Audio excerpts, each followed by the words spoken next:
मैं उसे खिड़की या दरवाजे से चुप चुप कर देखा करती। सामने आने की हिम्मत मुझ में ना थी। सच तो यह है कि वो मेरे दिल में खप चुका था। इसकी मोहब्बत पाश नज़रों का नशा, दूसरी तरफ अबुआ का खौफ और कम उम्री का अजाब, मुझसे अपना आप संभालना मुश्किल हो रहा था। इसे देखकर लगता था कि जैसे वो शरारत करने वाला है, ये शरारत करके आया है। मैं इससे दूर ही रहने की कोशिश करती, मगर वो मुझसे जुबानी बात करने का कोई मौका हाथ से ना जाने देता। मैं परेशान थी, अगर बाबा ने इसकी बेबाकी देख ली तो क्या होगा, मैं सोचकर कांप जाती। इसने मुझे अजीब सूरत हाल से दो चार कर रखा था। मेरा नाम मरियम है। मैंने किसी दानिश्वर का कॉल पढ़ा था कि पता नहीं लोग बेटियों के नाम मरियम, ज़ैनब क्यों रख देते हैं। बड़े नामों के साथ दुख भी बड़े ही वाबस्ता होते हैं।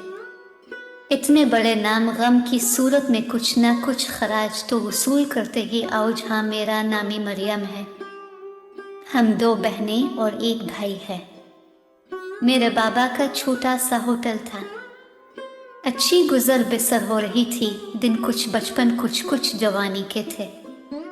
जिंदगी मज़े में थी। फातिमा, जो कि मेरी छोटी बहन है, मुझे इसको सताने में बड़ा मज़ा आता। सलवातें सुनने को मिलती थी। अली भैया की चीज़ें छुपा करान की चीखें सुनना, बस मज़े ही मज़े थे। मेरे चचा की फैमिली भी हमारे साथ ही रहाइश पजीर थी। मेरे चचा शहबाज के दो बेटे तलहा और बिलाल, हम सब स्कूल और कॉलेजेस में थे। अम्मी बाबा से अक्सर कहा करती थी कि अब हम अलहदा हो जाएं तो अच्छा है। हमारे बच्चे जवान हो रहे हैं, हमें दरमियान से दीवार खींच लेनी चाहिए। बेटियों वाला घर है, अगर कोई गलती हो गई तो माफ़ नहीं करोगे, मैं तुमको अच्छी तरह जानती हूँ। मेरे बाबा मजाक में बात उड़ा देते और कहते कि मेरे बच्चे ऐसे नहीं हैं, मुझे उन पर मुकम्मल एतमाद है। मैं सेकेंड ईयर की तालबा थी और बिलाल यूनिवर्सिटी में पढ़ रहा था। एक दिन बदकिस्मती से मैं घर पर अकेली थी। बिलाल यूनिवर्सिटी से वापस आ गया। बिलाल को देखकर मेरे चेहरे का रंग उड़ गया। सब घर वाले कहाँ गए, बिलाल ने मुझसे पूछा। अम्मी और चची बाजार, बाकी सब स्कूल और कॉलेज। बिलाल का मूड एकदम बदल गया। वो मेरे करीब, बिल्कुल करीब आ गया। मैं इससे दूर होना चाह गई कि अचानक इसने मेरा बाजू पकड़ लिया। मैं अंदर तक लरस गई। बिलाल भाई, ये क्या मजाक है, छोड़ दे मुझे, मैंने इल्तिजा की। इसने सख्ती से मेरा बाजू पकड़ रखा था। तुम्हारे इस गुरेज, शर्मवा और घबराहट को मैं क्या समझूं?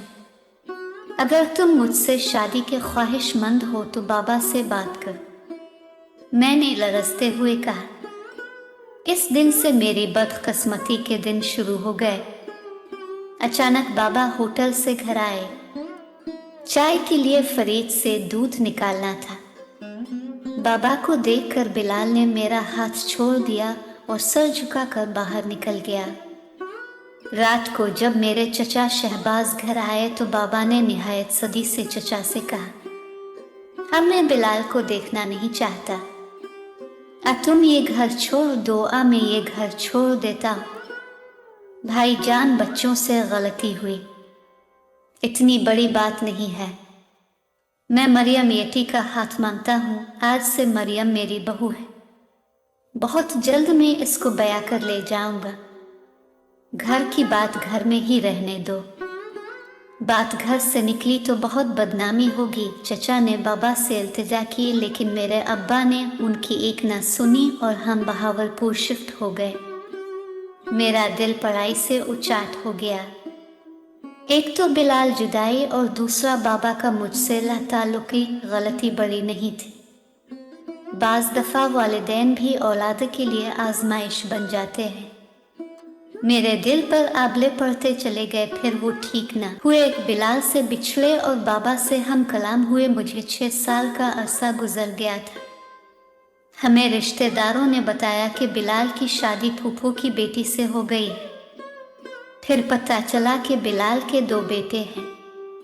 एक दिन अचानक बाबा के साथ चचा हमारे घर आ गए। मस्जिद में उनकी सुलह हो गई थी और साथ है मेरे बहन फातिमा और तलहा का निकल भी तय पा गया था। बाबा और चचा खुश गप्पियों में मसरूफ़ थे और मैं हैरत के समंदर में गौते खारी कि बाबा ने मेरे और बिलाल के हवाले से ऐसा क्यों ना सोचा। ये सरासर मुझसे ज़्यादती है, मैंने दुख से सोचा। चचा चले गए। मैं 6 साल बाद बाबा से हम कलाम हुए। मैंने बाबा से कहा, मेरे और बिलाल के हवाले से अपने नरमी क्यों ना दिखाए, मैं अब ये सुलह नहीं होने दूंगी। सदमे से मेरा दिल फट रहा था। बाबा को अपनी गलती का एहसास हो चुका था। उन्होंने सर झुकाकर कहा, अब कुछ नहीं हो सकता। मैंने शहबाज को लोगों के सामने फातिमा का रिश्ता दिया है। मैंने एक बार फिर बाबा से कहा कि मैं ये सुलह नहीं होने दूंगी, लेकिन बाबा ने ज़िंदगी में सिर्फ अपनी मनवाई थी। फातिमा की शादी की तैयारियां जोर विश्वर से शुरू हो चुकी थी। रोज़ बाजार के चक्कर लगाए जा रहे थे। फातिमा बेहद खुश थी। एक दिन फातिमा ने मेरा उदास चेहरा देखकर बड़े गुरूर के साथ कहा, मेरी और तलहा की शादी में रुकावट मत बनो। तुम्हारी बदकिस्मती की मैं जिम्मेदार नहीं। फातिमा के अल्फाज मुझे मुश्तइल कर गए, लेकिन मैं खामोश रही क्योंकि खामोश रहना वक्त का तकाजा था। शादी का दिन उन पहुंचा। मैं सिर्फ बिलाल को तलाश कर रही थी। जैसे ही मेरी और बिलाल की नज़र आपस में मिले, हमें सकता हो गया। बिलाल ने दोनों बेटे माँ के हवाले किए और मेरी दोस्त के घर चला गया। मेरी दोस्त ने मुझे बिलाल का पैगाम दिया, बिलाल तुमसे मिलना चाहता है। मैं अपनी दोस्त के घर आ गई। अब मुझे किसी का डर और खौफ ना था। बिलाल को एक अरसा बाद देखकर मेरी आंखें दरियाए रावी बन गई। वक्त बहुत कम है, इसे रोने में ज़ाय ना करो। जल्दी से बताओ, क्या तुम मेरे साथ कोर्ट मैरिज करोगी? मैंने हाँ कर दी। मुझे किसी की कोई परवाह थी। मरियम, मैं शादीशुदा 2 बच्चों का बाप हूँ। पता है बहुत हंगामा होगा, लेकिन मैं तुम तक किसी को नहीं आने दूंगा। फातिमा के परगुरूर अल्फाज ने मेरे अंदर आग लगा रखी थी। फातिमा की शादी के 2 दिन बाद मैंने बिलाल से निकाह कर लिया। ये खबर मेरे घर वालों पर बम बन कर गिरी। मेरे माँ और बाप बार बार बूश हो रहे थे। मेरे भी ने पैगाम भिजवा दिया कि तुम और फातिमा इस घर में दोबारा दाखिल ना होना। फातिमा नहीं खामे तो मैं कि आऊँगी, मेरा क्या कसूर? पर बाबा ने कहा, तलहा का बिलाल भाई है, अब इस घर के दरवाजे तुम पर बंद हैं। यही फातिमा की सज़ा थी। फातिमा, मेरी छोटी बहन, ने मुझे बगावत पर उकसाया। मेरा चेहरा खुली किताब की मानंद है। तमाम कश्तियाँ जलाकर साहिल तक आने की तकलीफ मेरे चेहरे पर रकम है। मैं बाबा के घर से बेदखल होने के बाद एक बार भी मुस्कुरा ना सकी।